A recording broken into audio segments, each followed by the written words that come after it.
সহকারী শিক্ষক পদকে নবম গ্রেডে বিসিএস ক্যাডারভুক্ত করাসহ ৪ দাবিতে সারা দেশে দ্বিতীয় দিনের মতো কর্মবিরতি পালন করছেন মাধ্যমিক বিদ্যালয়ের শিক্ষকরা। বরিশালে মাধ্যমিক বিদ্যালয়ের সহকারী শিক্ষকরা কর্মবিরতি পালন করায় বিদ্যালয়গুলোতে বার্ষিক পরীক্ষা অনুষ্ঠিত হয়নি। অপরদিকে সরকারি প্রাথমিক বিদ্যালয়ের সহকারী শিক্ষকদের কর্মবিরতির কারণে প্রধান শিক্ষকের সহযোগিতায় অভিভাবকদের পরীক্ষা নিতে দেখা গেছে।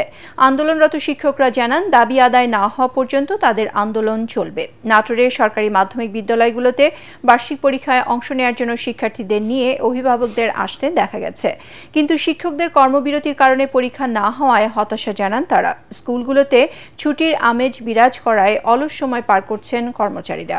নেত্রকোনায় সরকারি মাধ্যমিক বিদ্যালয় শিক্ষক সমিতির ডাকে জেলার আঞ্জুমান আদর্শ সরকারি উচ্চ বিদ্যালয়, নেত্রকোনা সরকারি বালিকা উচ্চ বিদ্যালয় সহ ৬টি সরকারি মাধ্যমিক বিদ্যালয়ের শিক্ষকরা এই কর্মবিরতি কর্মসূচি পালন করছেন।